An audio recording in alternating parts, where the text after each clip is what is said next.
घी तो लगा नहीं है और आप बिना घी लगाए रोटी लेके भाग गए। अभी भगवान क्षीर सागर में सोए हुए सोच रहे ये तो पागल भक्त मिल गया, अब तो हमको वहां कुत्ता बन के जाना पड़ेगा, क्योंकि जब तक इसको घी लगाने नहीं दूंगा ये तो पीछा छोड़ेगा नहीं उस कुत्ते का, और ये कुत्ते में मेरे को देख रहा है। तो भगवान ने मैया को बोला थोड़ा हटो भाई, मेरे को जाने का उधर। बोला आप कहाँ हो कुत्ता के पीछे? बोला रुको, भक्त बुलाएगा तो जाना पड़ेगा। और वो कुत्ता में घुसे, प्रकट हुए विट्ठल बाबा के रूप में और बोले लगा भाई, तो लगा, फिर मैं खाऊंगा। तो जो जिस भाव से भगवान को भजता है, भगवान उसी भाव से उसे फल देता है। अनेकों उदाहरण आपको मिलेंगे, ये तो मैं सिर्फ एक उदाहरण बताया समझने के लिए, बट ऐसे लाखों हजारों उदाहरण मैं दे सकता हूं, आप दे सकते हो। जिंदगी के हर समय पे आपको कुछ न कुछ दिखता है जो अगर आप कोरिलेट करोगे तो इस सब बातों से आपको कोरिलेट हो जाता है।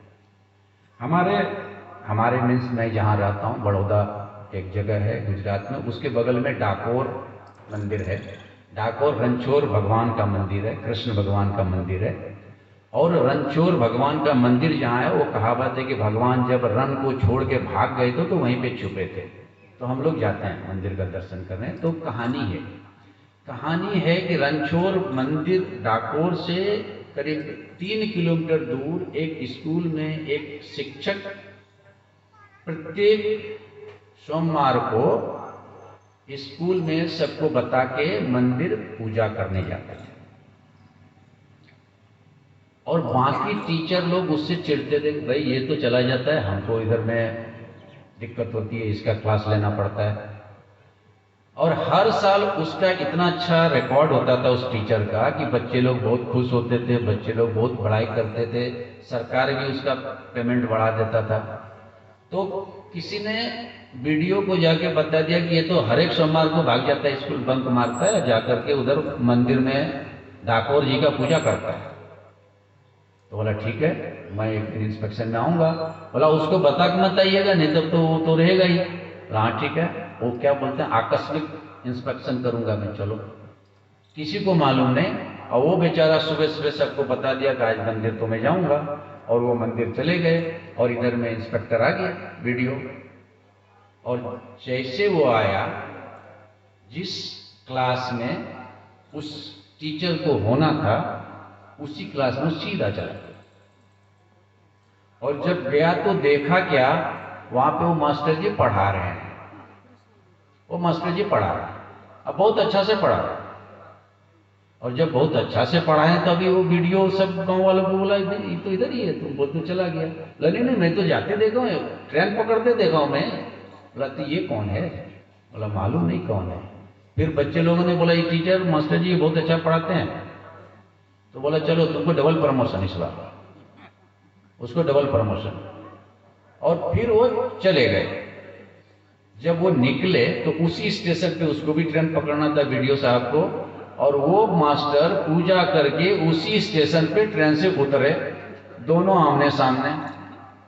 वो ट्रेन से उतरे, ये ट्रेन पे चढ़ने लगे। तो बोला वीडियो साहब आप इधर? बोला तुम किधर? बोला मैं तो मंदिर से आ रहा हूँ, आप बोलते तो मैं आज नहीं जाता मंदिर।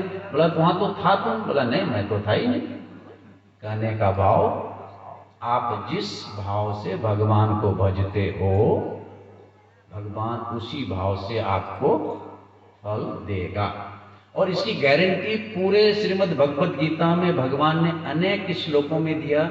मैं एक श्लोक की बात करूं आज यहाँ पे, बहुत ही इंपॉर्टेंट श्लोक है। पूरे गीता का अगर क्रक्स आप बताओ तो वो श्लोक है, अनन्य चिंतयन्तो माम यः माम उपासते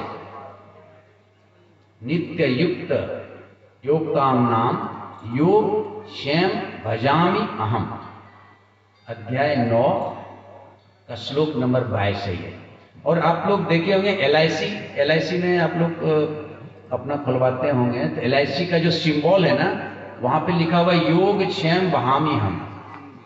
भगवान बोल रहे हैं कि अनन्य चिंतयन्तो माम, जो मेरे को अनन्य चिंतन से उपासते, मेरी पूजा करता है नित्य हमेशा, तेषु अभियुक्तानाम, मेरे में युक्त रहता है, योग क्षेम वहामि अहम, मैं उसका योग भी और उसका क्षेम भी वहन करता हूं। अभी भगवान जब आपको इतना गारंटी दे रहा है कि मैं तुम्हारा योग भी लूंगा, योग मतलब सांसारिक सुख, मैं सांसारिक सुख भी दूंगा और क्षेम भी वहन करूंगा। क्षेम मतलब होता है आध्यात्मिक सुख, यानी कि आपका सांसारिक सुख की भी गारंटी मेरी, LIC भी यही बोलता है, आपका योग, आपका जो धन आपने जमा किया उसकी गारंटी मेरी। और क्षेम मतलब अगर वो कोई चोर डकैत लुटेरा लेके गया तो भी उसकी भविष्य की भी गारंटी मेरी, जिंदगी के साथ भी जिंदगी के बाद भी, LIC का स्लोगन है। इसी तरह से भगवान का स्लोगन है, संसारिक सुख भी आध्यात्मिक सुख भी मैं वहन करूंगा। तुम्हारा काम सिर्फ अनन्य चिंतयन्तो माम यो जना माम उपासते, तुम सिर्फ अनन्य चिंतन से, ऐसा नहीं कि सुबह में पूजा किया शाम को भूल गए, ऐसा नहीं, अनन्य चिंतन, अन्य अनन्य दो शब्द है। अन्य मतलब होता है जो दूसरा, अनन्य मतलब जो दूसरा नहीं, जो सिर्फ और सिर्फ मैं। तो देखिए भगवान हम सबको 4 स्थिति से अवगत कराते हैं, और इसको मैं भक्ति में जोड़ूं अगर तो एक है समलोकम, 4 शब्द है, उसको मैं जरा समझा दूं फिर आगे बढ़ूंगा। समलोकम, दूसरा है सामीप्यम, तीसरा है समरूपम और चौथा है समयुज्यम। ये 4 शब्द है, लेकिन इसको आप थोड़ा सा समझिए। आपका बेटा अमेरिका में रहता है, थोड़ा समझने की कोशिश कीजिए। आपका बेटा अमेरिका में रहता है, अमेरिका से उसका टिकट कट गया है, अमेरिका के एयरपोर्ट जहां से वो आ रहा है वहां के एयरपोर्ट से आपको फोन किया कि मम्मी मैं अमेरिका के उस एयरपोर्ट पे आ गया हूं जहां से फ्लाइट पकड़ूंगा और दिल्ली उतरूंगा। तो उसको बोलते हैं समलौकम, माने एक लोक में आ गए, एक स्पेस में आ गए, एक अंडरस्टैंडिंग में आ गए। अच्छा मेरा बेटा वहां से चलेगा, वो वहां से चल दिया, दिल्ली में उतरा, दिल्ली में उतर के बोला कि मम्मी मैं दिल्ली में उतर गया, सामीप्यम, नजदीक आ गया उसका, और खुशी बढ़ी। अमेरिका से जब चला था तो खुशी था कि वो चल दिया, समलोकम। जब वो दिल्ली उतर गया, सामीप्यम, समीप और आ गया। अभी दिल्ली से वो बोला कि चलो मैं ट्रेन से आ रहा हूँ विक्रमशिला से, सुल्तानगंज में उतरूंगा, वहां से बस पकड़ के मैं चंदपुरा आऊंगा, चंदपुरा से फिर गांव आ जाऊंगा। आपको टाइम दिया 8 बजे शाम तक मैं आऊंगा, आप 7:30 बजे से दरवाजे पे खड़े हो, बेटा आया नहीं, अब तक बेटा आया नहीं। और जैसे बेटा आपके दरवाजे से 10 कदम दूर पे हुआ, समरूपम, उसका रूप आपने देखा और आनंद हो गया।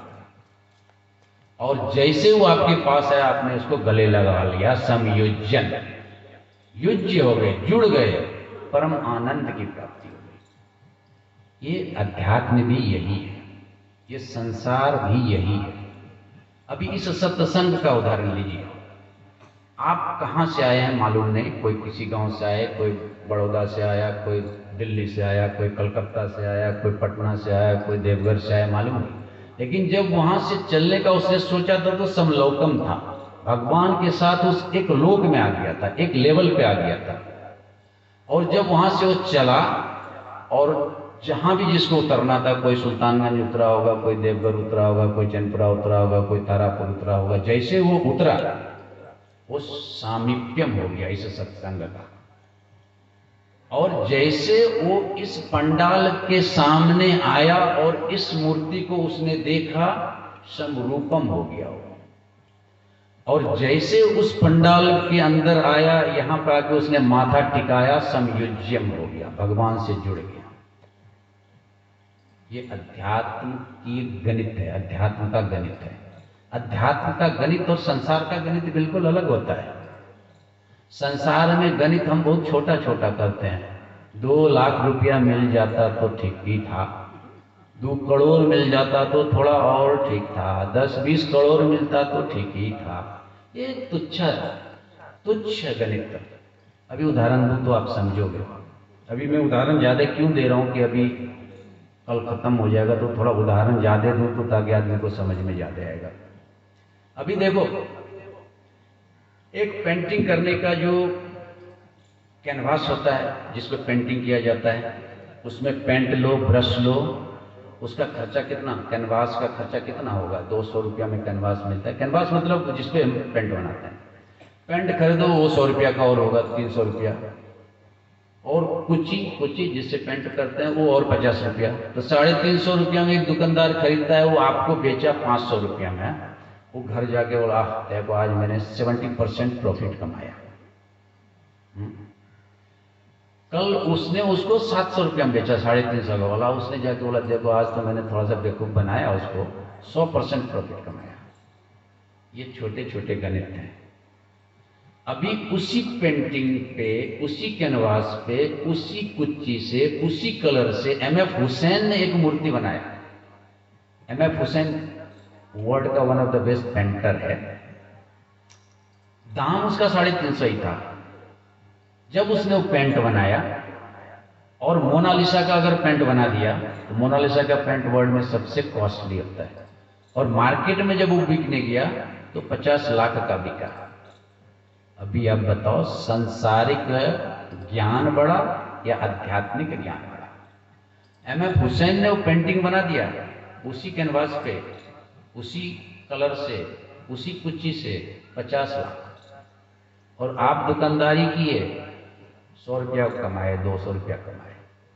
ये संसारिक सुख वही दुकानदारी वाली बात है कि हम तुच्छ ऐसे 2 टका 4 टका के लिए अपना धर्म बेचते रहते हैं, अपने आप को भिखमंगा ऐसा इधर से उधर कटोरा लेके भीख मांगते रहते हैं। अगर आपको बनना है तो श्रेष्ठ बनो, अगर आपको जुड़ना है तो श्रेष्ठ से जुड़ो। दूसरा उदाहरण, आप ये बल्ब देख रहे हैं, बल्ब बनाने की एक फैक्ट्री है, वहां पे 5000 वर्कर काम कर रहे हैं। 5000 का घर चल रहा है, उसके बाल बच्चे पढ़ रहे हैं, उसकी बीवी का घर चल रहा है, 15,000 लोगों का घर चल रहा है उस बल्ब के फैक्ट्री से। बहुत अच्छी बात है। लेकिन एडिसन थलवा ने क्या किया? उस बल्ब को आविष्कार कर दिया। कितने लोगों का घर चला? पूरे विश्व का घर चला। अभी आपका कारखाना बड़ा या एडिसन थलवा बड़ा? जिसने वो आविष्कार किया वो बड़ा। हम और आप इस संसार में करोड़, 2 करोड़, 10 करोड़, 1 कंपनी, 2 कंपनी बना के सोचते बहुत बड़ा हो, लेकिन जिसने आपको बनाया वो कितना बड़ा? वो कौन चित्रकार है? वो कौन चित्रकार है? वो कौन चित्रकार है? वो कौन चित्रकार है? मुकेश का एक गाना है, वो कौन चित्रकार है? वो कौन चित्रकार है? फूल के हर रंग में, फूल के हर पंखुड़ी में जिसने भरा एक रंग है, वो कौन चित्रकार है? वो कौन चित्रकार है? हरी भरी ये वसुंधरा, हरी भरी ये वसुंधरा पे नीला नीला ये गगन। अभी आप देखो क्या क्या आश्चर्य है, हम लोग और आप लोग देख नहीं पाते। हरी भरी ये वसुंधरा, किसने ये वसुंधरा बनाई? हरी भरी ये खेत किसने बनाया? नीला नीला ये गगन किसने बनाया? आपकी उंगली चलती है, किसने चलाया उस उंगली को? आपका मुंह चलता है, किसने चलाया आपके मुंह को? हरी भरी ये वसुंधरा पे नीला नीला ये गगन, आसमां के बादलों पे मचलता ये गगन। हर दिशा है खिलखिलाती, हर दिशा है इठलाती, फूल के हर पंखुड़ी पे किसने लगाया ये रंग है? ये कौन चित्रकार है? ये कौन चित्रकार है? हम और आप उस चित्रकार से अनभिज्ञ हैं, इसके लिए उस कैनवास में लगे हुए उस फोटो को हम और आप समझ नहीं पाते हैं।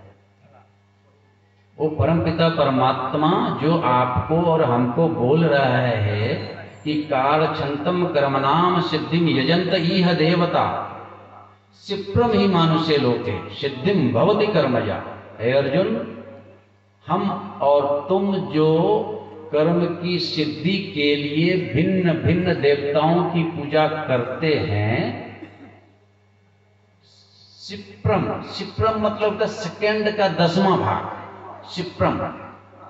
तुरंत ही मानुष्य लोके, इस मनुष्य लोक में सिद्धि फल दे दूंगा, फल दे दूंगा, 1 सेकंड में फल दे दूंगा। लेकिन उसके साथ साथ टर्म और कंडीशन भी लागू रहेगा। आपने जिस भाव से मुझे भजा, मैं तुम्हें उसी भाव से फल दे दूंगा। जो आपको चाहिए वो मैं आपको दे दूंगा। जिस देवता की आप पूजा करोगे उसकी सिद्धि आपको मिलेगी। यहां पे भगवान जी ने देवता शब्द यूज किया। काढ़छंतम कर्मनाम सिद्धि यजंत इह देवता। इस देवताओं की पूजा हम कर्म की सिद्धि के लिए करते हैं। इस लॉजिक और इस फिलॉसफी को थोड़ा सा समझें। क्या फिलॉसफी है? हम 33 करोड़ देवी देवताओं की पूजा करते हैं और जो चीज हमें चाहिए उसके लिए एक देवता को सिंबलाइज किया हुआ है। अगर आपको ज्ञान चाहिए तो मां सरस्वती को सिंबलाइज किया। अगर आपको शक्ति चाहिए तो मां दुर्गा को सिंबलाइज किया। अगर आपको धन चाहिए तो मां लक्ष्मी को सिंबलाइज किया। अगर आपको क्षमा चाहिए तो मां पार्वती को सिंबलाइज किया। हर एक देवता को हमने एक एक फल के लिए सिंबलाइज किया हुआ है धर्म, हमारे धर्म में। इसलिए हमारे वैदिक धर्म में आप देखोगे तो हम भगवान के नजदीक जाने के सारे रास्ते खोल के रखे हुए हैं।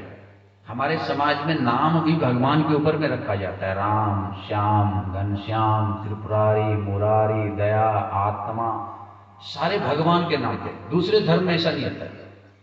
मुस्लिम धर्म में कोई भी अल्लाह के नाम पे नाम नहीं रख सकता है।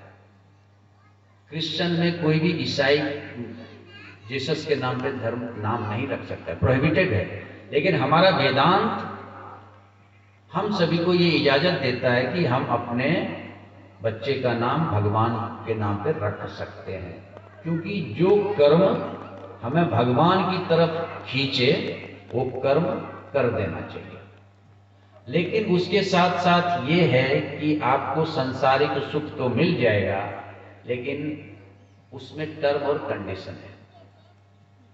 आप अगर संसार का सुख ही चाहते हैं तो आपको बहुत हद तक ये है कि मिल जाएगा, लेकिन उसके साथ साथ आपको उसका साइड इफेक्ट भी मिलेगा। भगवान ये बोल रहे हैं। एक व्यक्ति अगर चाहे कि मेरे आगे पीछे नौकर चाकर पैसा सब कुछ मिले हमको अगले जन्म में, तो बहुत हद तक है वो उसको मिल जाएगा। लेकिन ये संभावना हो सकती है कि वो अपाहिज हो, वो बिल्कुल अपाहिज हो, वो चल ना पाए और बहुत बड़े घर में उसका जन्म हो जाए। ये पॉसिबल है। आप जितना नौकर बोलोगे उसके सामने खड़ा हो जाएगा, लेकिन वो चल नहीं पाएगा। ये पॉसिबिलिटी है। आपको सब कुछ मिलेगा जो भगवान से आप मांगोगे, लेकिन मांगने के पहले 10 बार सोचना कि मांग क्या रहे हैं, क्योंकि जिस दिन आपने मांगा एवमस्तु कर देगा। जो चीज आपने बोला एवमस्तु कर देगा। जो चीज मांगा एवमस्तु करेगा वो। एक व्यक्ति था, उसने बोला मैं जिस चीज को छू वो सोना का बन जाए, बोला एवमस्तु। अब वो जिसको छुए वो सोना, खाना को छुए खाना सोना, जिस बिछापन पे जाए वो सोना। अभी वो तंग हो गया सोने से, उसका जिधर जाए उधर सोना। अब वो खाएगा क्या? दूसरा आदमी उसको खिलाता था। अब दूसरे आदमी का हाथ जैसे टच होता था उसका हाथ सोने का हो जाता था। कोई अब उसको खिलाने के लिए तैयार नहीं। एक दिन गलती से उसने अपने बेटी को छू लिया, वो उसका बेटी सोना। अभी सोना क्या करोगे? आपने मांगा, भगवान ने दे दिया। एक चित्रकार ने बोला मेरा चित्र जब मैं बनाऊं तो सजीव ऐसा लगे, सजीव हो जाए। बोला एवमस्तु। उसने जो सुंदर स्त्री का चित्र बनाए तो स्त्री सजीव हो जाए। जंगल का चित्र बनाए तो जंगल सजीव हो जाए। एक दिन गलती से शेर का चित्र बना दिया, शेर सजीव हो गया, वो चित्रकार ऊपर चला गया। आप जो मांगोगे आपको मिलेगा, भगवान इसकी गारंटी दे रहे हैं। लेकिन मांगना क्या है ये भगवान ने नहीं बताया। ये आपके बुद्धि और विवेक, आपके ज्ञान पे निर्भर करता है कि आपको मांगना क्या है। लेकिन जो मांगोगे मिलेगा आपको। एक कहानी कह के मैं फिर विराम लूंगा, 5 बज रहे हैं। एक लड़की अपने परिवार के साथ रहता था, उसके पिताजी मर गए, उनकी माँ और उसके 2 भाई, उसके ऊपर में एक रेस्पॉन्सिबिलिटी था। वो कमा रही थी और कुमारी थी। तो उसने सोचा मैं इसके लिए इतना काम करता हूँ, इससे अच्छा मैं किसी के साथ शादी कर लूँ, इस झंझट से अपने को मुक्ति मिल जाएगा, कि कौन इसके लिए काम करते रहे। और उसने 18 साल की उम्र में अपने बॉयफ्रेंड के साथ शादी करके अपना घर चला गया। इधर इसको इसी हालत में छोड़ दिया, अपने भाई को और अपनी माँ को। और उधर में जाके वो फिर आराम से रहने लगा। साल बीता, 2 साल बीता, 10 साल बीता, 20 साल बीता। एट द एज ऑफ 40 उसको भी 2 संतान हुआ। और एक दिन उसका पति एक्सीडेंट में अपाहिज हो गया। अभी 20 साल की उम्र में जिस लड़की ने जो कर्म को छोड़ा था, उसी कर्म को 40 साल की उम्र में उसको करना पड़ा, क्योंकि उसने कर्म को बीच में छोड़ दिया था। और उसने मांगा क्या था? आराम। दुनिया करे काम, हम करें आराम। भगवान ने बोला तथास्तु, उसकी शादी करा दी। लेकिन ये नहीं सोचा कि जो कर्म हमने छोड़ा वो कर्म का कोटा तो पूरा हुआ नहीं, तो कर्म का कोटा तो पूरा करना पड़ेगा। आप कर्म का कोटा खत्म किए बिना इस शरीर का त्याग नहीं कर सकते। और जिस दिन आपका कर्म का कोटा खत्म हो गया, आप लाख चालो इस शरीर में रह नहीं सकते। ये गीता कहती है। जिस दिन वासना खत्म हो गई, आपका शरीर खत्म हो जाएगा। आपका शरीर इसलिए है कि आपके अंदर वासना अभी तक जीवित है। जिस दिन वासना खत्म, शरीर खत्म। इसलिए बोलता है कि भगवान को प्राप्त करो, वासना खत्म हो जाएगी। वासना खत्म हो जाएगी, आपका शरीर खत्म हो जाएगा। और ये शरीर ही सारे बंधन का कारण है। जिस दिन आप शरीर को छोड़ दिए, आपका सारा बंधन खत्म, आप मोक्ष की प्राप्ति कर लेंगे।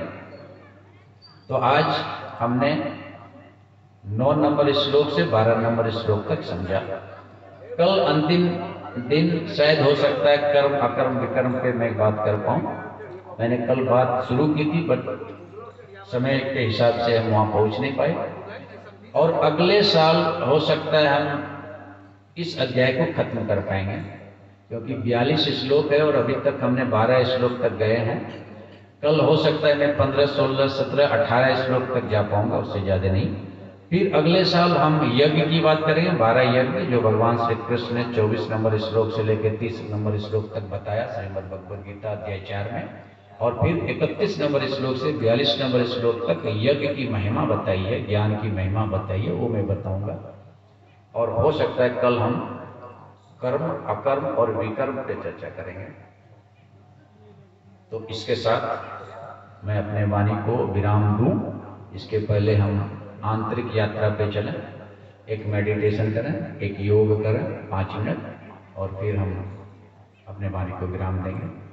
तो आप लोग सब रिलैक्स हो जाएं, बिल्कुल अपने शरीर को ढीला छोड़ें और अपने आप को भृगुटी के मध्य देखना शुरू करें।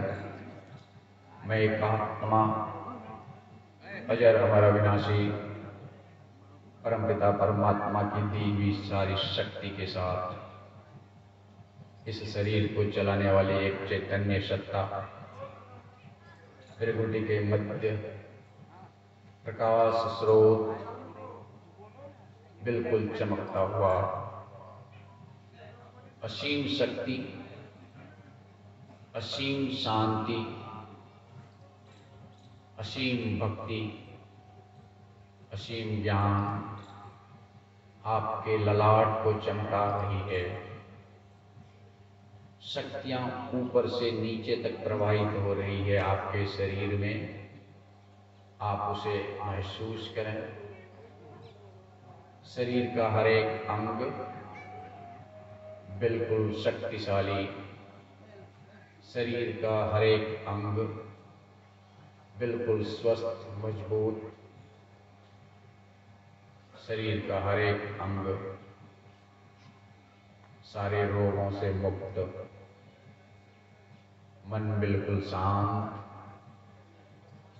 बिल्कुल गहरे सागर की तरह शांत, कोई विचार नहीं, कोई भाव नहीं, शून्य की तरफ जा रहे हैं हम, शून्य आकाश की तरफ जा रहे हैं हम। शरीर से अलग मन को बिल्कुल शांत, बुद्धि को बिल्कुल तीक्ष्ण देखें। मन और बुद्धि उस असीम सत्ता के साथ जुड़ गई। दोनों उस असीम सत्ता की शक्ति को हमारे शरीर, हमारे मन और हमारी बुद्धि के अंदर व्याप्त होते देख रहे हैं। धीरे धीरे हम निर्विकार होते जा रहे हैं, शून्य में विलीन होते जा रहे हैं, पंचभूतों से दूर आत्म एलोन की स्थिति में जा रहे हैं। हम सिर्फ और सिर्फ आत्मा, निर्लेप अकर्ता आत्मा, प्रभु का स्वरूप आत्मा, सच्चित आनंद स्वरूप आत्मा है। और अब उस परमपिता परमात्मा से अपने देह बोध में आ जाएं, उस शक्ति को अपने अंदर देखते हुए अपने दोनों हाथों से प्राप्त दिव्य शक्ति को हाथ से रगड़ के अपने आँख पे और शरीर के अन्य अंगों पे लगाएं और एक दिव्यता का महसूस करें। हमारे साथ इस मंत्र का उच्चारण करें। ओम ओम पूर्णमद पूर्णमिदं पूर्णात् पूर्णमुदच्यते पूर्णस्य पूर्णमादाय पूर्णमेवावशिष्यते। ओम शांति शांति शांति। धन्यवाद।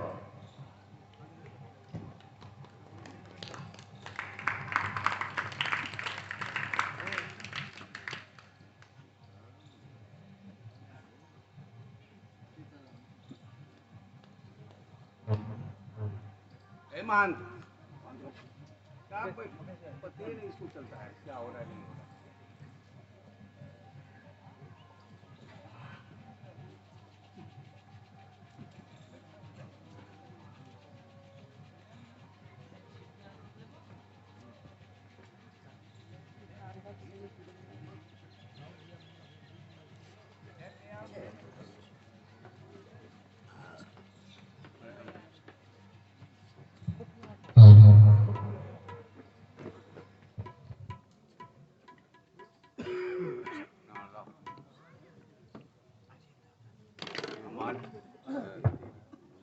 हेलो, मानस सत्संग सेवा समिति गोविंदपुर 2022 9वां वार्षिकोत्तर समारोह का चतुर्थ दिवस द्वितीय सत्र का पहला कार्यक्रम आपके सामने था। अब हमारा सुगम संगीत